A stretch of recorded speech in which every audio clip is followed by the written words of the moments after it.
Long ago, beyond the edge of the sky, there existed a hidden magical kingdom floating among the stars.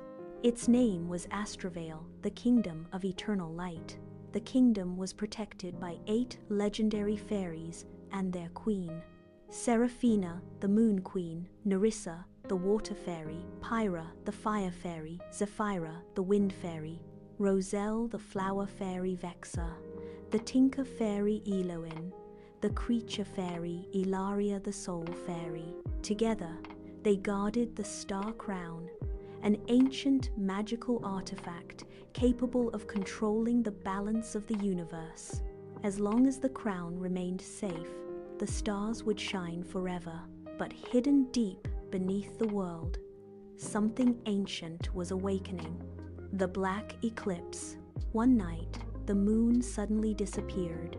Darkness spread across the heavens. Stars began falling from the sky like dying fireflies. Then came a terrifying shadow dragon known as Noctyros, the Devourer of Light. Its wings covered entire skies, and its breath turned magic into darkness. The creature attacked Astravale without warning. Boom!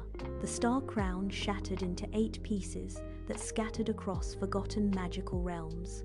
Without the crown, Astravale slowly began falling from the sky. Queen Seraphina gathered the fairies inside the Crystal Palace. "If the crown is not restored before the next eclipse," she warned, "the entire kingdom will disappear forever." The 8 fairies promised to save Astravale, and so began their greatest adventure. The first crown piece sank into the ocean of echoes. Beneath the sea rested an ancient underwater city swallowed by darkness centuries ago. Nerissa guided everyone through glowing coral caves and giant underwater ruins. But shadow creatures guarded the city. Massive sea monsters rose from the abyss. Pyra tried using fire magic, but the ocean weakened her flames. Then, Zephyra created giant spinning water currents, while Nerissa summoned glowing whales to protect the team. Deep inside the ruined palace, Ilaria sensed sadness trapped inside the crown fragment. "It remembers the kingdom that once lived here," she whispered. Using soul magic, she freed the trapped spirits. The first crown piece awakened in brilliant blue light. The second fragment rested inside a desert where the sand itself was alive. Gigantic fire scorpions emerged beneath the dunes while burning storms filled the skies. The heat became unbearable. Roselle's flowers wilted instantly, but Pyra smiled. "This is my realm." She controlled the flames around them, creating a safe path through the firestorms. Meanwhile, Vexa built magical sand gliders powered by moon crystals. The fairies soared across giant collapsing dunes. At the center of the desert stood the Temple of Eternal Flame.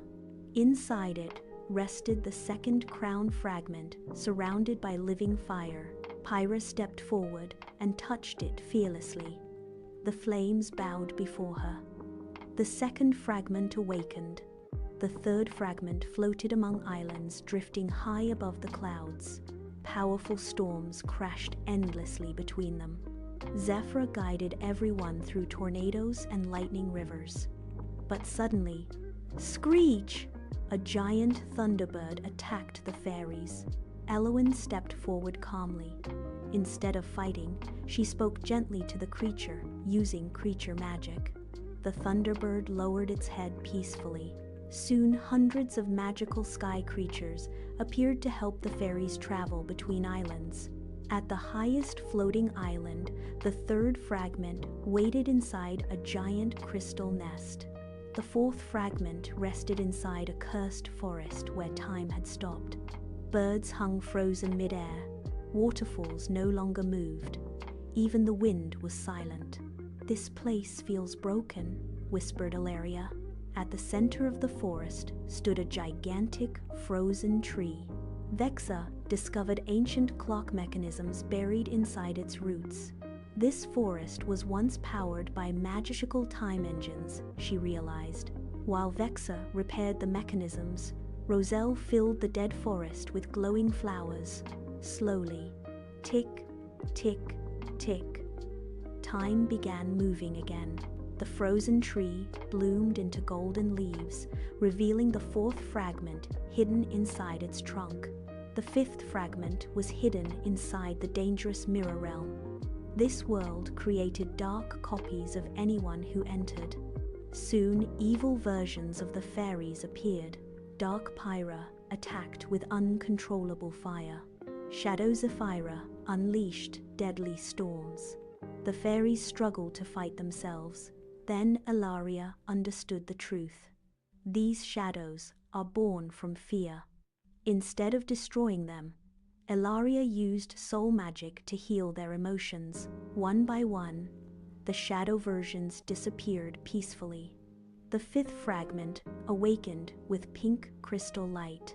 The sixth fragment rested inside a giant, abandoned mechanical kingdom. Towering metal guardians protected its gates. The city had once belonged to magical inventors, but now lay silent beneath rust and darkness. Vexa's eyes sparkled with excitement. This place can still live again. She repaired ancient flying machines, giant gears, and glowing energy towers. Suddenly, the kingdom roared back to life. Massive mechanical dragons awakened and bowed before Vexa. Hidden inside the kingdom's power core rested the sixth fragment. The seventh fragment could only be unlocked by Queen Seraphina herself. High above the clouds stood the Moon Temple, protected by ancient celestial spirits. But before they could reach it, Noctyros attacked again. The shadow dragon shattered entire mountains with its wings. A massive battle exploded across the sky. Nerissa created giant tidal dragons. Pyra covered the heavens in golden fire. Zephyra unleashed hurricanes. Roselle trapped shadows in glowing vines. Vex's machines fired beams of starlight. Elowin summoned magical creatures from every realm. Ilaria protected everyone with soul shields. Finally, Seraphina used her moon magic to drive the dragon away temporarily. Inside the Moon Temple, the seventh fragment awakened. Only one fragment remained. But the final piece was hidden inside Noctyros himself. The fairies realized the terrible truth. The shadow dragon had once been the guardian of stars, long ago before darkness corrupted his heart. He isn't evil, Ilaria whispered sadly. He's broken. While the others fought the dragon, Ilaria flew directly toward Noctyros. Everyone shouted in fear, but Ilaria touched the dragon's forehead gently. Using soul magic, she showed him memories of the stars he once protected. Slowly, the darkness covering his body began cracking apart. Light burst through the shadows. The final crown fragment emerged from his heart. The 8 fragments rose into the sky together. Queen Seraphina lifted her moon staff.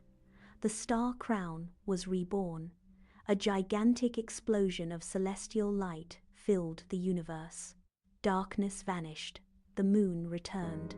Falling stars lit the heavens once more, and Astravale rose brighter than ever before among the stars. From that day on, the 8 fairies and their queen became eternal legends known as the Guardians of the Star Crown.